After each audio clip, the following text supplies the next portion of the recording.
ID, the Future, a podcast about evolution and intelligent design.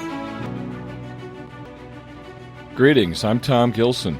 Today's ID, the Future episode features two of the most intellectually stimulating yet fun conversationalists on the planet, Eric Metaxas and David Berlinski. Eric Metaxas is well known as a best-selling author and cultural commentator, and he'll introduce David Berlinski for us.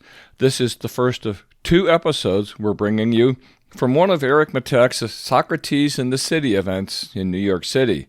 They're focusing on David Berlinski's book on human nature. Wow. Thanks again, all of you, for being here at Socrates in the City. We've been doing these roughly monthly. Some of you I know have been here to each one of these, and we aim to be eclectic. For example, you'll remember May 31st, we had Apollo 16 astronaut Charlie Duke, who walked on the moon 50 years ago. And I'm sorry to say, none of the guests we've had since then has walked on the moon. And I feel we're doing the best we can. We tried, but there really was there was no one else who walked on the moon who was willing to be our guest. So from here on in, I think it's going to be mostly terrestrially bound guests. And again, I apologize. I'm sorry. I want to say, to those of you unfamiliar with the concept of Socrates in the City, Socrates famously said the unexamined life is not worth living. And then he blew his brains out in an alley. That's not true. He said the unexamined life is not worth living. And we thought, I think 20-something years ago, that, New Yorkers in particular lead particularly unexamined lives.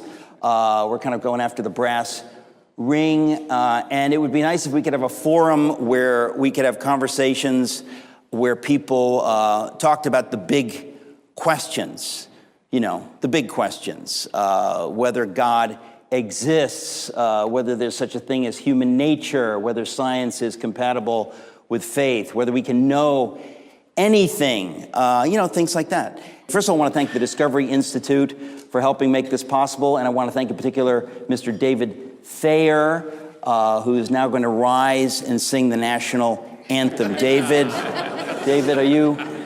No? Not going to happen? What, are you a globalist now? You don't believe in that? David, thank you anyway. I'm happy to say that I was able to lure Dr. Berlinski from Paris. It's a big deal to fly here from Paris, and we're really grateful that he was willing to do that. I only live on the Upper East Side, and I'm more tired than he is because we've spent some time together. The other day, I think I've been doing too much. The other day, this literally happened. I was exhausted, and I said, to explain that I was exhausted, I said, this is a sentence I said, "It is so tired, I'm 10 o'clock. I literally said that. I think that tells you that things were beginning to break down at that point. It is so tired, I'm 10 o'clock. Yeah, thank you very much. You've been a great audience. Good night. Some of you know about David Berlinski, and you came anyway. I want to say thank you. He's tough to sum up, particularly difficult to sum up. He's a best-selling author. He has a PhD from Princeton. Big deal. Who doesn't, right? He's taught philosophy and mathematics at universities in France and the United States. He's a senior fellow of the Discovery Institute. He's the author of many books. I've been reading a few of them recently that I hadn't seen before. And I want to say, I hate the fact that he's here because I hate to embarrass people. You know me. But not only does he have something to say, but he says it so particularly gloriously that I am taken aback often. He's outrageously, I think, probably uniquely talented as a writer. As a speaker, not so much. No, I think you'll see that I'm kidding in that. Just to be clear, he has authored works on systems analysis, differential topology, and again, who has not? theoretical biology, analytic philosophy, the philosophy of mathematics. He's written 3 novels. He's taught philosophy, math, and English. He's held research fellowships at the International Institute for Applied Systems Analysis in Austria and at the Institut, how do we say this? Des Hautes Études Scientifiques, something like that, Gesundheit. He is, as I said, the author of a number of books. I can't remember which one I read first. Some of you know The Devil's Delusion. It is really, really extraordinary. No less than William F. Buckley Jr. said, Berlinski's book is everything desirable. It is idiomatic, profound, brilliantly polemical, amusing, and of course, vastly learned. I congratulate him. Buckley that's very complimentary, and yet he sort of sounds like a jerk, even in saying something that nice. It's incredible. Other people have said nice things about David's books, and the way they said them, I thought some of these were worth reading. George Gilder, who I was just with at an event, I don't know, in Las Vegas not so long ago. I keep threatening to have him as a guest at Socrates in the City. But he says, David Berlinski is to science writing what Tiger Woods is to golf. He can score from anywhere. Again, now this is in 2009 Woods, okay? Just so you're clear. We're talking about that Tiger Woods. He can score from anywhere against any opponent on any course. The Deniable Darwin, which is one of David's books, is a compulsive revel of his incandescent prose and jugular polemics, as irresistible as Gödel's proof. And who can't resist Gödel's proof? I like to take a crack at resisting it. Gerald Schroeder, who was one of our guests at Socrates in the City about 10 or 12 years ago, says, David Berlinski's ability to weave the lessons of history with the wonders of modern science is unmatched, as is his use of subtle humor that enlivens his text. These essays will delight many and annoy others. And David can be, this is one of the reasons I love David Berlinski. He can be beautifully annoying in the way that he writes. Michael Behe, whom I interviewed at Socrates in the City in Bethlehem, Pennsylvania, he said, with high style and lighthearted disdain, very well put, David Berlinski deflates the intellectual pretensions of the scientific atheist crowd. Maybe they can recite the periodic table by heart, but the secular Berlinski shows that this doesn't get them very far in reasoning about much weightier manners. So we'll probably talk a little bit about a number of David Berlinski's books, but we'll focus on the most recent one mainly, which is called Human Nature. And in order to do that, I have to ask David Berlinski to join me on the stage. David Berlinski, please join me on the stage.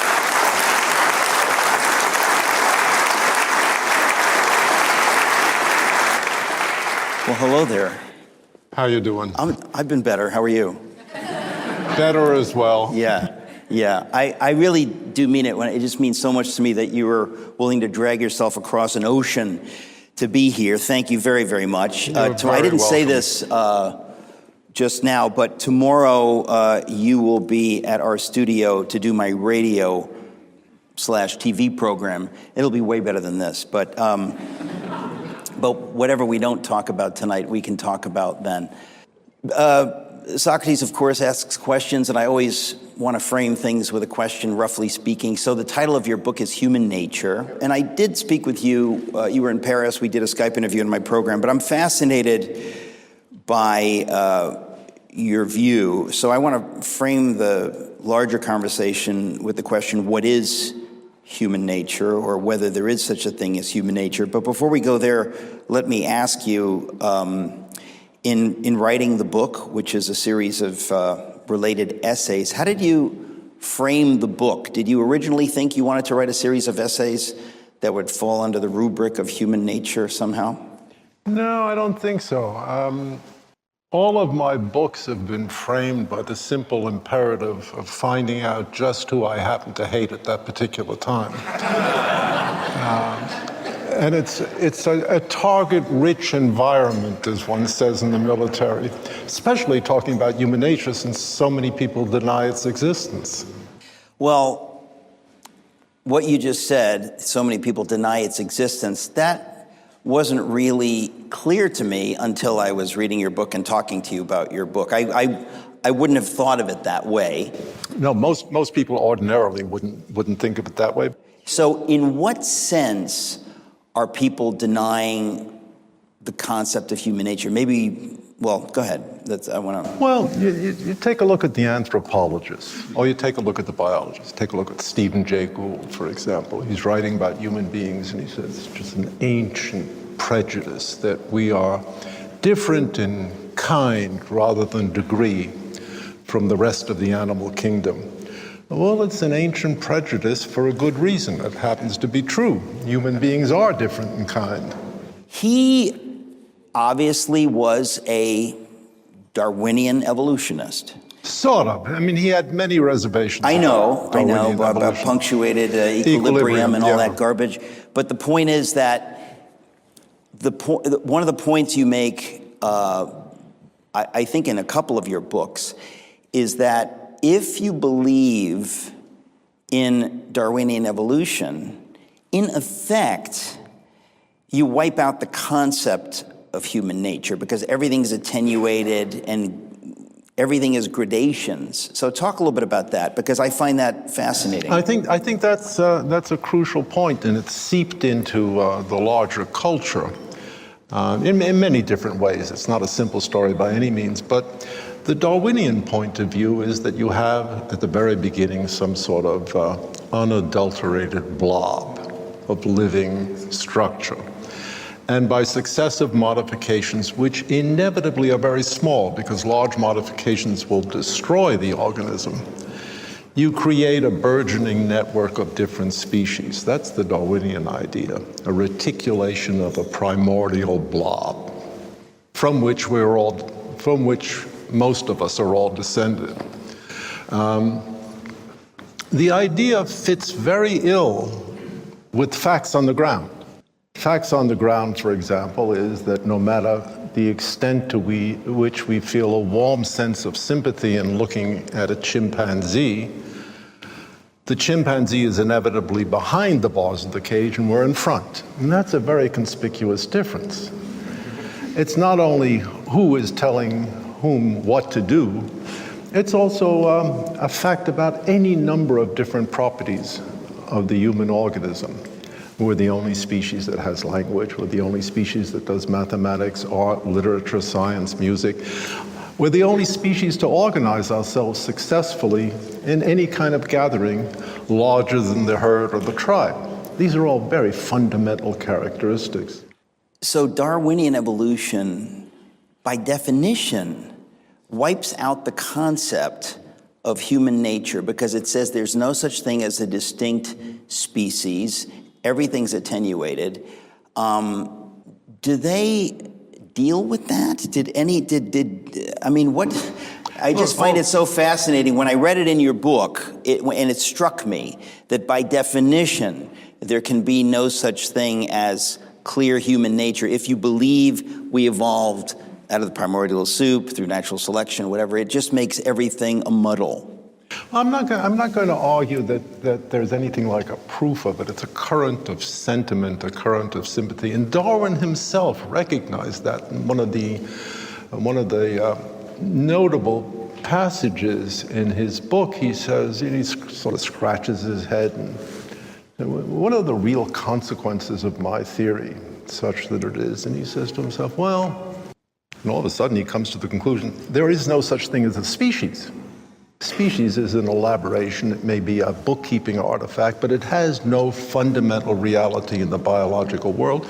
All that exists in the biological world, and this is Darwin paraphrased by me, is an accumulation of individuals fighting, mating, struggling for existence, and acquiring small differences in their characteristics. And if this is so, what room is there for an additional concept of the species? Species must be an ever-shifting local group of populations. Rather an odd conclusion for a man to make who's titled his book On the Origin of Species. It was a conflict which he did not find particularly vexing, but I find it very troubling, because what Darwin had to say about the existence or non-existence of species is one thing, but the ramification of these ideas throughout the sciences, the social sciences at least, is very important. Look, Donald Trump, very famous remark, talking about other cultures.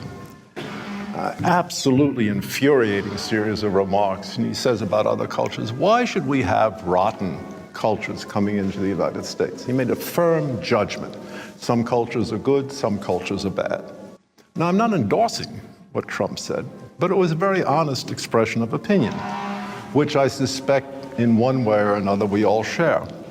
Although in one way or another we're all unwilling to advocate for the views that we share. However, the instantaneous objection from, say, the anthropologist or the social scientist was first a declaration of moral relativism. It's impossible to make those kinds of judgments, that's just vanity. But second, and the much more interesting and important point, they rejected Trump for essentialist reasoning. And what is essentialist reasoning? It's assigning essential properties to one group of individuals and essential properties, but different properties to another group. One group is rotten, one group is not rotten. It's an essential property. Didn't he mean, I mean, the way you just phrased it, he was criticizing the culture, not the people themselves. Yeah. Right? In other words, you can be part of a culture that believes in human sacrifice and slavery, and you can say that that's, we don't want that here. Yeah. So? That's my question.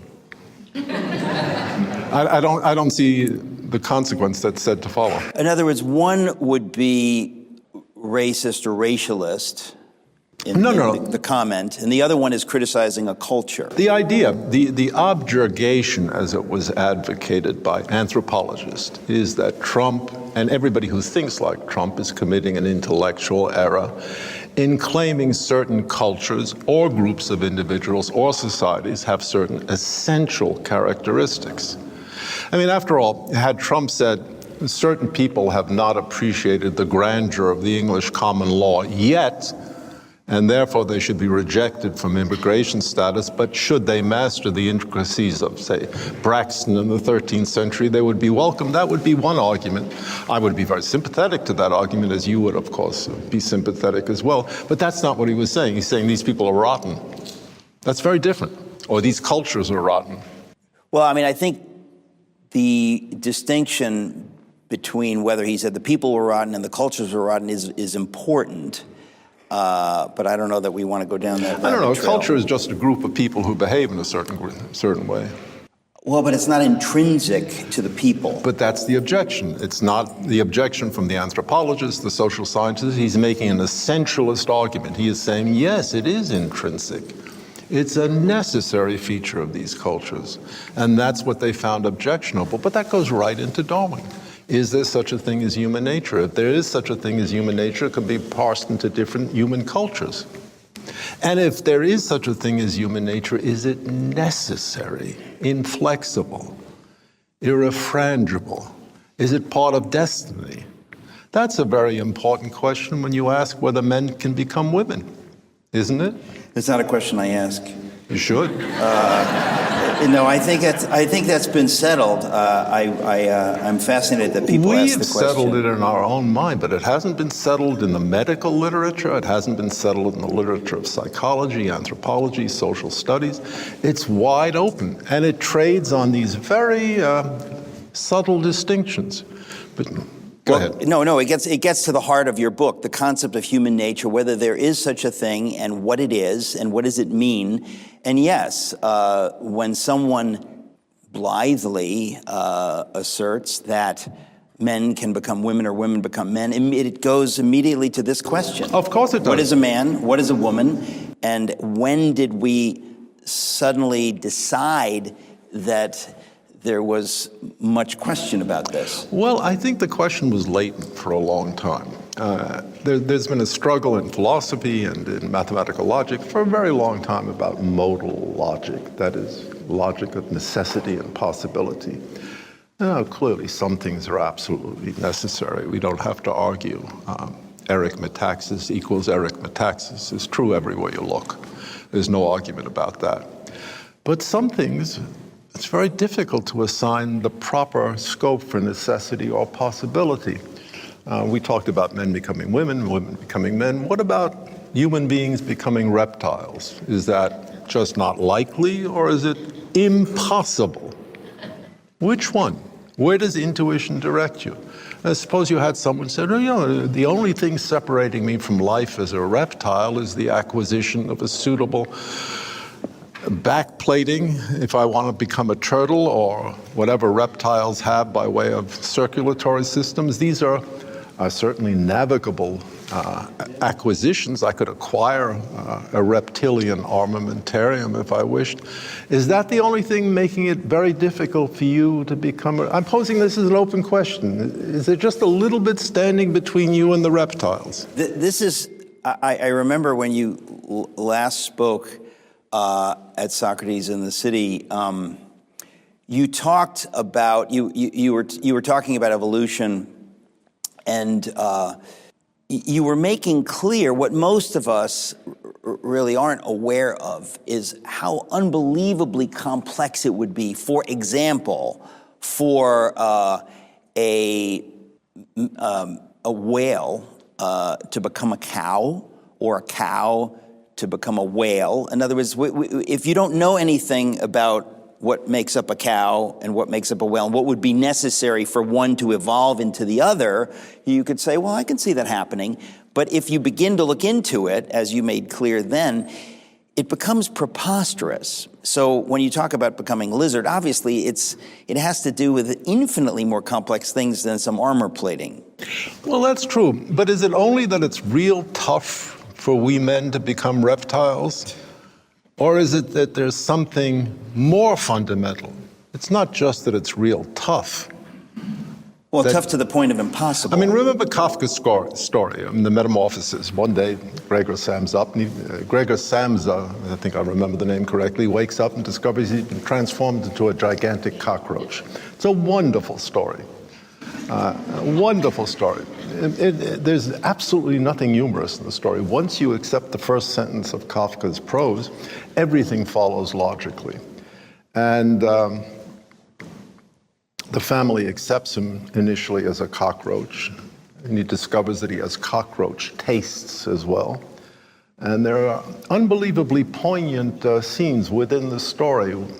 Gregor Samsa, now incarnated as a cockroach, looks out the window and discovers he's got a cockroach's sight. He can't see beyond the windowsill. And he remembers very distinctly, in a moment of great poignancy, he used to see the entire panorama of Prague before his eyes, no longer can do as much. Kafka, in his own way, in 1916, 1917, asked exactly the same kind of question. Is this a plausible transformation, no matter how difficult it may be? After all, on Darwinian scenarios, we certainly could become reptiles if we wound back the genetic clock to the last common ancestor and then followed a divergent path. That's possible. But that's not really the heart of the matter. The heart of the matter is the question, do human beings have a fundamental essence? It's radically different from the essence of other animals. And that cannot be changed at will, because the change would involve not something that's difficult, but something that is impossible, in the way that squaring the circle is impossible. My own feeling, and it's no more than a feeling, an intuition, is we do possess a radically different human nature, radically different from the rest of the animal kingdoms, and no, it cannot be changed. And this has implications when we talk about those overly optimistic plans to download our consciousness into a computer and continue existing in silicon long after, in my own case, the world goes mad with grief. We neglected to install the snare drum for lines like that, but in post, I'm told we can get that effect. Well, look, there's no way around it. If you have a secularist, materialist, naturalist worldview that says there is no God and we got here by blind Darwinian evolution, it follows logically that there's no such thing as human nature. So to assert that there is such a thing as human nature somehow inevitably, for me at least, brings up the God question, that we're made in God's image. In other words, why would we protest? On what basis are we protesting that that it's preposterous that we could become lizards or what? In other words, all of this points. Sure. Because I'm always, when you say your enemies, you're in writing this book. You're taking aim at a few different kinds of ideological enemies, and I think that at the back of much of it is a hostility toward the narrative that says there is a God, that we're created in his image. That's kind of... On my part? No, not at your part, on the part of your ideological enemies that you're taking on in the book. Well, I'm pretty Catholic in my ideological enemies, and they don't have to be atheists, but that's a convenient target. I like going after dopey physicists, too. And I think you had three things: naturalist, secularist, and materialist. I'm behind all those three, unwillingly, but that's where I find myself. How so? Because I think there's a tremendous weight of argument in favor of those positions, as well as a tremendous weight of argument against it. And I think it's irresponsible not to mention it. Okay, let's define our terms, because I'm not really doing that. You, in Darwin's, what is it, Deniable Darwin? Your book. Yeah, I think so. In that book and in other books, you have argued brilliantly against the idea that we evolved through natural selection, through random processes, yes, that we arrived here. So how can you be a naturalist or materialist? I mean, at least to that extent, you're not. Well, I scruple at this claim that one is or stands in belief with a certain position. I'd be very happy to say I hate certain people. I'm a great believer in hate speech, as you know, and despise others, and I'm willing to celebrate a third group. But the fact is, in 2022, we're the heirs to a very long scientific tradition, and it's just not a good idea to say one part of that tradition is sunk into iniquity and the other is incandescent with probity. That's not a good idea. Even Darwinian evolution has a great deal going for it. I mean, there's a great deal of evidence that suggests that's just what happened. Small variations happening adventitiously, followed by natural selection. That's not an illusion that something like that happens. The skepticism, the points of counter-argument go deeper. But to say that there are very serious counter-arguments is not to deny the plain facts underneath our nose, that there is a powerful scientific tradition incorporating Darwinian evolution, a powerful scientific tradition incorporating materialism as well. However vague the concept of a material object is, we know from the history of physics that any intuitive concept of a material object, that just disappears very quickly. The quantum field is not a material object in any sense of the material, however loose. But that said, the enlargement of a concept to include things formerly precluded is not a bad thing. We now have a much expanded idea of what a material object could be, might be, or is. The important claim is that letting those definitions slide or become elastic, are we still prepared to say that the world that matters is the world of matter? That's the intrinsically interesting claim. I want to read something from your book, The Devil's Delusion, which speaks to this. You say, every paleontologist writing since Darwin published his masterpiece in 1859 has known that the fossil record does not support Darwin's theory. The theory predicted a continuum of biological forms, so much so that from the right perspective, species would themselves be seen as taxonomic artifacts, which we've touched on, like the classification of certain sizes in men's suiting as husky. That's unbelievably funny. I just have to pause just to make it clear that that's very funny. Questions about the origin of species were resolved in the best possible way. There are no species, and so there is no problem. Inasmuch as the historical record suggested a discrete progression of fixed biological forms that was fatal to Darwin's project.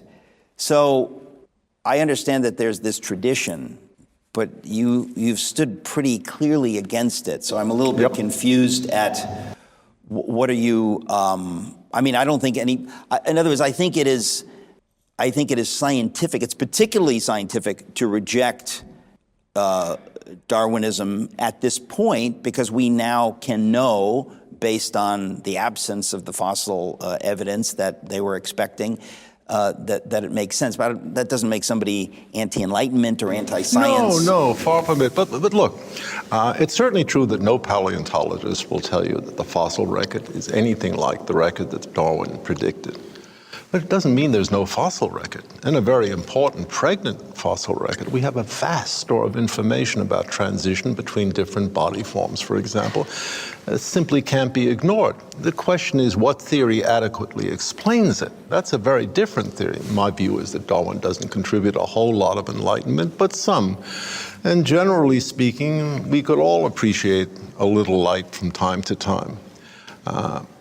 I can very plausibly, to my own satisfaction, say that this is an important movement in intellectual history. Darwin's theory is an important theory, and it's all wrong. I think those positions are completely consistent. It's all wrong. Pretty much, yeah. Yeah. So then what, well, it's interesting. We were talking last night about James Tour, whom I interviewed 2 weeks ago, roughly in Houston at a Socrates in the City event. He deals, it's the same, it's a similar concept, right? We've all been told, just as we've been told that, we got here through random processes, natural selection, whatever. Everybody believes that it's the story, and then we come to think, no, it's wrong. Similarly, abiogenesis says that 4 billion years ago, there was no life on planet Earth. Then suddenly, single-celled life forms appeared. And then you say, how? And the scientists have been fumfering endlessly for 70 years, for more than 70 years, to come up with this. And James Tour says to that, what you just said, sorry, it's a nice idea, but we now know that it ain't right. Oh, I agree. Look, I think James Tour is remarkably courageous. He's a great synthetic chemist, and he's absolutely dead right about origins of life research. That said, there's been a lot of origins of life research and some remarkable synthetic chemistry at the same time. And Tour is the first one to acknowledge that. Sure. I mean, he thinks Donald Sutherland is a great synthetic chemist. So do I. Who is? Sunderland. Oh, I thought you said Donald Sutherland. No, I think Sunderland. You're mistaken. I think Elliot Gould is the one you're thinking of. Probably his twin kidnapped at birth by gypsies. Well, I mean, that's to me, that would be the fair thing. In other words, you're doing science and you learn things. And at some point, maybe you discard what the big theory was, but you don't discard everything you've learned along the way. I mean, what we've learned about what constitutes a cell, what is in a cell, what all of that stuff maybe wouldn't have been learned if the Origin of Life folks hadn't been at it. But at what point do we ask them for a little intellectual honesty to say, maybe you can admit that the ladder you've been climbing up these 7 decades has been leaning against the wrong building? That's a good question. I think James Tour has asked that question of himself. We've talked about it many times, and it's really tough to know when that point comes. It's really tough to know. If you're a working synthetic chemist and you feel that you've made some small incremental progress in explaining the origins of life, and James Tour comes along and says, I mean, that's hopeless. That's hopeless because there's experimental interference in all of your work. Do you give up? Or do you say, well, I'm not going to listen to James Tour? That's a very difficult judgment. Yeah. That was Eric Metaxas and David Berlinski at a Socrates in the City event held in New York, talking about Berlinski's book titled On Human Nature. That was part 1 of 2. We'll be back soon with more. For ID the Future, this is Tom Gilson. Thank you for listening. Visit us at idthefuture.com and intelligentdesign.org. This program is copyright Discovery Institute and recorded by its Center for Science and Culture.